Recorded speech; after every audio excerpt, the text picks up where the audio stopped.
নমস্কার বন্ধুরা, আজকের বিশেষ রাশিফল ভিডিওতে আপনাদের স্বাগত। আজ আমরা আলোচনা করব মীন রাশি মার্চ 2026 নিয়ে। এই মাসটি আপনার জন্য কেন গুরুত্বপূর্ণ এবং কি পরিবর্তন আনতে পারে সেটাই আমরা বিস্তৃতভাবে জানব।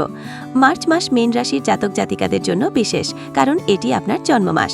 সূর্য যখন আপনার রাশিতে অবস্থান করে তখন আত্মবিশ্বাস, পরিচিতি এবং ব্যক্তিত্বের জোর বাড়ে। মার্চ 2026 মীন রাশির জন্য কর্মক্ষেত্রে নতুন দিক খুলে দিতে পারে। এই মাসে আপনার চিন্তাভাবনা পরিষ্কার হবে এবং সিদ্ধান্ত নেওয়ার ক্ষমতা বাড়বে। চাকরিজীবীদের জন্য নতুন দায়িত্ব, গুরুত্বপূর্ণ মিটিং এবং পদোন্নতির চর্চা হতে পারে। বিশেষ করে মাসের মাঝামাঝি সময় শুভ। যারা চাকরি পরিবর্তন করতে চায় তাদের জন্য মার্চের শেষ সপ্তাহ ভালো সুযোগ এনে দিতে পারে। ব্যবসায়ীদের ক্ষেত্রে সৃজনশীল কাজ, অনলাইন প্ল্যাটফর্ম, শিক্ষা, আধ্যাত্মিক বা পরামর্শমূলক কাজে সফলতার সম্ভাবনা বেশি। তবে আবেগের বশে বড় সিদ্ধান্ত না নিয়ে বাস্তবভাবে বিচার করা জরুরি। মার্চ 2026-এ আপনার রাশিতে সূর্যের অবস্থান আপনাকে দৃশ্যমান করবে।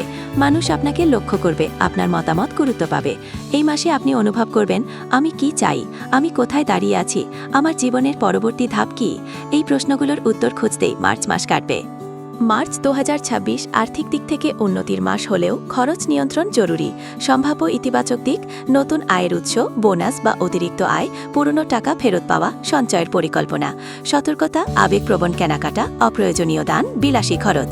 মাসের শুরুতে কিছু অপ্রত্যাশিত খরচ হতে পারে, বিশেষত পরিবার বা স্বাস্থ্য সংক্রান্ত। তবে মাসের শেষ সপ্তাহে আর্থিক স্থিতি শক্তিশালী হবে।